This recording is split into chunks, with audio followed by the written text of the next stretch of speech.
ಶಾಲೆಯ ಮೈದಾನದಲ್ಲಿ ಮಕ್ಕಳ ಕಲರವ ಕೇಳಿಸೋದು ಸಾಮಾನ್ಯ. ಆದರೆ ದಕ್ಷಿಣ ಕನ್ನಡ ಜಿಲ್ಲೆಯ ಪುತ್ತೂರು ತಾಲೂಕಿನ ಈ ಶಾಲೆಯ ಮೈದಾನದಲ್ಲಿ ಇನ್ನು 4 ತಿಂಗಳ ಕಾಲ ಮಕ್ಕಳ ಕಲರವ ನಿಲ್ಲಲಿದ್ದು ಈ ಸ್ಥಾನವನ್ನ ನಳನಳಿಸುವ ಭತ್ತದ ಪೈರುಗಳು ತುಂಬಲಿವೆ.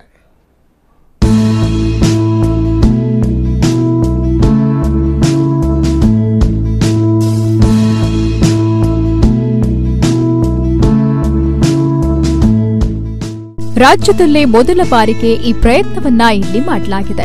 ಲಾಕ್ಡೌನ್ನಿಂದಾಗಿ ಶಾಲೆಗೆ ಮಕ್ಕಳು ಬರೋದು ನಿಂತ ಕಾರಣ ಮಕ್ಕಳ ಪೋಷಕರು ಶಾಲಾ ಮೈದಾನದಲ್ಲಿ ಭತ್ತದ ಕೃಷಿ ಮಾಡಲು ಹೊರಟಿದ್ದಾರೆ. ಸಂಘ ಸಂಸ್ಥೆಗಳ ಸಹಕಾರದಿಂದ ಲಕ್ಷಾಂತರ ರೂಪಾಯಿಗಳನ್ನ ವ್ಯಯಿಸಿ ಈ ಭತ್ತದ ಗದ್ದೆ ಸಿದ್ಧ ಮಾಡಲಾಗಿತ್ತು. ಕೆಲವೇ ದಿನಗಳಲ್ಲಿ ಭತ್ತದ ಗಿಡಗಳ ನಾಟಿಯೂ ಆರಂಭಗೊಳ್ಳಲಿದೆ. ಇದೊಂದು ಸರ್ಕಾರಿ ಕನ್ನಡ ಶಾಲೆಯ ಆಟದ ಮೈದಾನ. ಈ ಬಾರಿ ಮಕ್ಕಳ ಕಲರವದಿಂದ ದೂರವಿದ್ರೂ ನಳನಳಿಸುವ ಭತ್ತದ ಗದ್ದೆಯಿಂದ ತುಂಬಿ ತುಳುಕಲಿದೆ.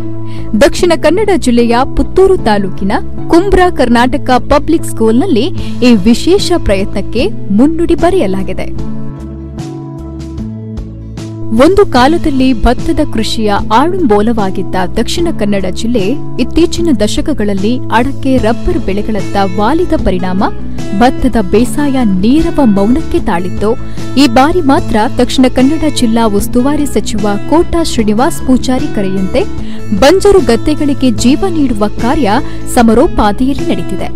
ದೇವಸ್ಥಾನ, ಶಾಲೆ, ಸಂಘ ಸಂಸ್ಥೆಗಳು, ಶ್ರೀ ಕ್ಷೇತ್ರ ಧರ್ಮಸ್ಥಳ ಗ್ರಾಮಾಭಿವೃದ್ಧಿ ಯೋಜನೆ ಸೇರಿಕೊಂಡು ಹಳ್ಳಿ ಹಳ್ಳಿಯಲ್ಲೂ ಖಾಲಿ ಜಾಗದಲ್ಲಿ ಗದ್ದೆ ಮಾಡಲಾಗುತ್ತಿದೆ. ಕುಂಬ್ರಾ ಶಾಲೆಯ ಆಟದ ಮೈದಾನ ನವೀಕರಿಸಲಾಗಿತ್ತು. ಇದರಲ್ಲೇ ಗದ್ದೆ ಮಾಡಲು ಪುತ್ತೂರು ಶಾಸಕ ಸಂಜೀವ ಮಠಂದೂರು ಅಧ್ಯಕ್ಷತೆಯ ಎಸ್ಡಿಎಂಸಿ ನಿರ್ಧರಿಸಿದೆ. ಈ ಬಾರಿ ಶಾಲಾರಂಭ ಮರೀಚಿಕೆಯಾಗಿರುವ ಕಾರಣ ಒಂದು ಬೆಳೆ ಬೇಸಾಯ ಮಾಡಲು ನಿರ್ಧರಿಸಿ 80 ಸೆಂಟ್ಸ್ ಜಾಗದಲ್ಲಿ ಯಾಂತ್ರೀಕೃತ ಉಳುಮೆ ಮಾಡಿ ನೀರು ನಿಲ್ಲಿಸಿ ಬದುಕಟ್ಟಲಾಗಿದೆ. ಮೈದಾನದ ಉಳಿದ ಜಾಗದಲ್ಲಿ ಒಣ ಬೇಸಾಯ ಮಾಡಲು ನಿರ್ಧರಿಸಲಾಗಿದೆ. ವಿದ್ಯಾಭಿಮಾನಿಗಳು, ಸಂಘ ಸಂಸ್ಥೆಗಳ ಪ್ರತಿನಿಧಿಗಳು, ಶಾಲಾಭಿವೃದ್ಧಿ ಸಮಿತಿಯ ಈ ಕಾರ್ಯಕ್ಕೆ ಕೈಜೋಡಿಸಿದ್ದಾರೆ. ನಾಟಿಗೆ ಬೇಕಾದ ಚಾಪೆ ನೇಜಿಯನ್ನ ಈಗಾಗಲೇ ಸಿದ್ಧಪಡಿಸಲಾಗಿದ್ದು, ಶಾಲಾಭಿವೃದ್ಧಿ ಸಮಿತಿಯ ಕಾರ್ಯಾಧ್ಯಕ್ಷ ನಿತೀಶ್ ಕುಮಾರ್ ಅವರ ಮನೆಯ ತಾರಸಿನಲ್ಲೇ ಇದನ್ನ ಬೆಳೆಯಲಾಗಿದೆ.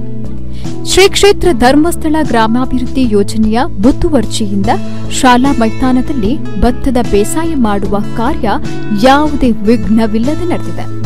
ಶಾಲೆಯಲ್ಲಿ ಗದ್ದೆ ಮಾಡೋದೆಂದ್ರೆ ಅದೊಂದು ಪವಿತ್ರ ಕಾರ್ಯವೆಂದು ಬಗೆದು ನಾನು ಮನೆಯ ತಾರಸಿನಲ್ಲಿಯೇ ನೇಜಿ ತಯಾರಿಗೆ ಬಿಟ್ಟುಕೊಟ್ಟೆ. ಜುಲೈ 4ರಂದು ಶಾಲೆಗೆ ಒಯ್ದ ಯಾಂತ್ರೀಕೃತ ನಾಟಿ ಮಾಡಲಾಗುತ್ತೆ ಅಂತ ನಿತೀಶ್ ಕುಮಾರ್ ಹೇಳ್ತಾರೆ. ಕರ್ನಾಟಕ ಪಬ್ಲಿಕ್ ಸ್ಕೂಲ್ ಕುಂಬ್ರಾ ಇದರ ಈ ಒಂದು ಶಾಲಾ ಮೈದಾನದಲ್ಲಿ ಗದ್ದೆಯನ್ನು ಭತ್ತ ಬೆಳೆಸೋಣ ಬನ್ನಿ ಎಂಬ ಒಂದು ಉದ್ದೇಶವನ್ನು ಇಟ್ಟುಕೊಂಡು, ಅಂದರೆ ಈಗಾಗಲೇ ನಮ್ಮ ದಕ್ಷಿಣ ಕನ್ನಡ ಜಿಲ್ಲೆಯಲ್ಲಿ ನಮ್ಮ ಉಸ್ತುವಾರಿ ಸಚಿವರೇನು ಅಡಿಲು ಬಿದ್ದಂತಹ ಭೂಮಿಯಲ್ಲಿ ಬೇಸಾಯ ಮಾಡಬೇಕು, ಅದಕ್ಕೆ ಪೂರಕವಾಗಿ ನಮ್ಮ ಕ್ಷೇತ್ರದ ಶಾಸಕರು ಹಾಗೂ ನಮ್ಮ ಕರ್ನಾಟಕ ಪಬ್ಲಿಕ್ ಸ್ಕೂಲ್ನ ಅಧ್ಯಕ್ಷರು ಅವರ ಒಂದು ಹೆಚ್ಚಿನ ಮುತುವರ್ಜಿಯಿಂದ, ಯಾಕೆಂದರೆ ಮೂಲತಃ ಅವರು ಸಹ ಒಂದು ಕೃಷಿಕರು, ಅವರ ಮುತುವರ್ಜಿಯಿಂದ ಒಟ್ಟು ನಮ್ಮ ಶಾಲಾಭಿವೃದ್ಧಿಯ ಸಮಿತಿಯವರು ಸೇರಿಕೊಂಡು ಒಂದು ಮೀಟಿಂಗನ್ನು ಮಾಡಿ ಒಂದು ಯೋಚನೆಯನ್ನು ಮಾಡಿದ್ದೆವು. ಯಾಕೆಂದರೆ ಲಾಕ್ಡೌನ್ನ ಸಂದರ್ಭದಲ್ಲಿ ಈಗಾಗಲೇ ಶಾಲೆಗಳು ಪ್ರಾರಂಭ ಆಗ್ತಾಯಿಲ್ಲ. ಆದ್ದರಿಂದ ಈ ಮಳೆಗಾಲದಲ್ಲಿ ನಾವು ಏನಂದರೆ ಈ ಮೈದಾನವನ್ನು ಮಣ್ಣು ಅದು ತಗ್ಗಿನಲ್ಲಿತ್ತು, ಅದಕ್ಕೆ ಮಣ್ಣು ಹಾಕಿ ಆ ಮೈದಾನವನ್ನು ಅಗಲಗೊಳಿಸಿ ಅದು ಈಗಾಗಲೇ ಇನ್ನು ಮುಂದಿನ ಹಂತದಲ್ಲಿ ಅಂದರೆ ಮಳೆಗಾಲ ಕಳೆದು ಆ ಸಮಯಕ್ಕೆ ನಮಗೆ ಗ್ರೌಂಡ್ನಲ್ಲಿ ಆಟ ಆಡಲಿಕ್ಕೆ ಆಗೋದಿಲ್ಲ. ಆದ್ದರಿಂದ ಈ ಸಲ ಒಂದು ಭತ್ತ ಬೇಸಾಯ ಮಾಡುವ ಆ ಯೋಚನೆಯಲ್ಲಿ, ಅಂದರೆ ಉದ್ದೇಶ ಒಂದೇ, ನಮ್ಮ ಮಕ್ಕಳಿಗೆ, ನಮ್ಮ ಯುವ ಜನಾಂಗಕ್ಕೆ ಪ್ರೇರಣೆ ಆಗಬೇಕು. ಯಾಕೆಂದರೆ ನಮ್ಮ ಮಕ್ಕಳಿಗೆ ಅಥವಾ ಯುವ ಜನಾಂಗಕ್ಕೆ ಭತ್ತ ಯಾವ ರೀತಿಯಿಂದ ಅಕ್ಕಿ ಬರ್ತದೆ, ಅಂದರೆ ಈಗ ಅಕ್ಕಿ ಬರ್ತದೆ ಅದು ಅಂಗಡಿಯಲ್ಲಿ ಸಿಗ್ತದೆ, ಅದರಿಂದ ಯಾವ ರೀತಿ ಅದು ಬೆಳೆಯುವುದು ಅಂತ ಅವ್ರಿಗೆ ಗೊತ್ತಿಲ್ಲ. ಯಾಕೆಂದರೆ ಅಂಗಡಿಯಲ್ಲಿ ಸಿಗ್ತದೆ ಎಂಬುದು ಮಾತ್ರ ಹೊರತು ಅದರಲ್ಲಿ ಯಾವ ರೀತಿಯಾಗಿ ಆಗ್ತದೆ ಅಂತ ಗೊತ್ತಿಲ್ಲ. ಅದಕ್ಕೆ ನಮ್ಮ ಶಾಲಾ ಮಕ್ಕಳಿಗೆ ಹಾಗೂ ಯುವ ಜನಾಂಗಕ್ಕೆ ಒಂದು ಪ್ರೇರಣೆ ಆಗಬೇಕು, ಅವರಿಗೆ ಒಂದು ಗೊತ್ತಾಗಬೇಕು ಯಾವ ರೀತಿಯ ಒಂದು ಕೃಷಿಯನ್ನು ಮಾಡಬೇಕು ಅಂತ. ಬೇರೆ ಕಡೆಯಿಂದ ಗಾಳಿಸಿದ ಮಣ್ಣು ತಂದು ರಾತ್ರಿ ಹೊತ್ತು ಕೆಲಸ ಮಾಡಿ ಮನೆ ತಾರಸಿ ಮೇಲೆ ಟ್ರೇನಲ್ಲಿ ಮಣ್ಣು ಹರಡಿ ಪಾತಿ ರಚಿಸಲಾಗಿದೆ. ಟ್ರೇ ಒಂದರಲ್ಲೇ 150ರಿಂದ 200 ಗ್ರಾಂ ಬೀಜದಂತೆ ಒಟ್ಟು 120 ಟ್ರೇಗಳಲ್ಲಿ 20 ಕೆಜಿ ಬೀಜ ಬಿತ್ತಿದ್ದು 10 ಕೆಜಿ ಬೀಜದ ನೇಜಿಯನ್ನ ಆಟದ ಮೈದಾನದ ಉಳಿದ ಭಾಗದಲ್ಲಿ ಒಣ ಬೇಸಾಯಕ್ಕೆ ಬಳಸಲು ನಿರ್ಧರಿಸಲಾಗಿದೆ.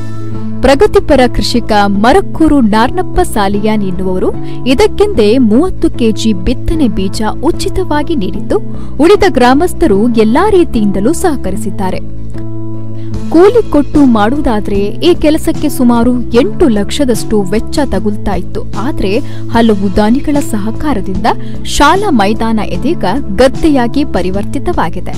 ಮತ್ತು ನಮ್ಮೆಲ್ಲ ಸಮಾನಾಸಕ್ತರೆಲ್ಲ ಸೇರಿಕೊಂಡು ಮುಖ್ಯವಾಗಿ ನಮಗೇನಂತ ಹೇಳಿದರೆ, ಮೊದಲಿದ್ದಂಥ ಈ ಭತ್ತದ ಬೇಸಾಯದಲ್ಲಿದ್ದಂಥ ಜನಪದ ಸಂಸ್ಕೃತಿ ಅದನ್ನು ಮತ್ತೆ ಪರಿಚಯ ಮಾಡಿಕೊಡುವಂಥ ದೃಷ್ಟಿ, ಮತ್ತು ಯುವಕರಲ್ಲಿ ಭತ್ತದ ಕೃಷಿಯ ಬಗ್ಗೆ ಮತ್ತೆ ಒಂದು ಆಸಕ್ತಿಯನ್ನು ಮೂಡಿಸುವ ಬಗ್ಗೆ ನಾವು ಆಲೋಚನೆ ಮಾಡಿ, ಇದರಲ್ಲಿ ನಾವು ಲಾಭಾಂಶಕ್ಕಾಗಿ ಅಲ್ಲ, ಇದೊಂದು ಸೇವೆ ಮತ್ತು ಅದೇ ಸಾಂಸ್ಕೃತಿಕ ಒಂದು ಮಹತ್ವದ ದೃಷ್ಟಿಯಿಂದ ಈ ಕಾರ್ಯಕ್ರಮವನ್ನು ಹಮ್ಮಿಕೊಂಡಿದ್ದೇವೆ. ಇದರಲ್ಲಿ ಬಹಳಷ್ಟು ನಮಗೆ ನಾವು ಲಾಭ ಮಾಡ್ತೇವೆ ಅಂತ ದೃಷ್ಟಿಯಲ್ಲ, ಆದರೂ ಕೂಡ ಶಾಲೆ ಈಗ ಓಪನ್ ಆಗೋದು ನಮಗೆ ಸ್ವಲ್ಪ ಮಕ್ಕಳಿಗೆ ಕೂಡ ಅನುಭವ ಬರ್ತಿದ್ರೆ ನಾವು ಕೈಗೊಂಡ ಒಂದು ಸೇವೆ ಸಾರ್ಥಕ ಆಗ್ತಿತ್ತು ಅಂತ ನಮ್ಮ ಅಭಿಪ್ರಾಯ. ಒಟ್ನಲ್ಲಿ ಶಾಲೆಯಿಂದ ತುಂಬಾ ಕೆಳ ಭಾಗದಲ್ಲಿದ್ದ ಈ ಮೈದಾನಕ್ಕೆ ಲೋಡುಗಟ್ಟಲೆ ಮಣ್ಣು ಸುರಿದು ಮೈದಾನವನ್ನ ಆಟದ ಯೋಗ್ಯವಾಗಿ ಮಾಡಲಾಗಿತ್ತು. ಈ ನಡುವೆ ಕೊರೋನಾ ಲಾಕ್ಡೌನ್ ಕಾರಣದಿಂದ ಆಟವಾಡಲು ಮಕ್ಕಳಿಲ್ಲ ಅನ್ನೋದನ್ನ ಮನಗಂಡ ಶಾಲಾಭಿವೃದ್ಧಿ ಸಮಿತಿ ಈ ನಿರ್ಧಾರವನ್ನ ಕೈಗೊಳ್ಳುವ ಮೂಲಕ ರಾಜ್ಯಕ್ಕೆ ಮಾದರಿಯಾಗುವ ಕೆಲಸವನ್ನ ಮಾಡಿದೆ. ನಮ್ಮ ಕುಡ್ಲ ನ್ಯೂಸ್ 24x7 ಪುತ್ತೂರು.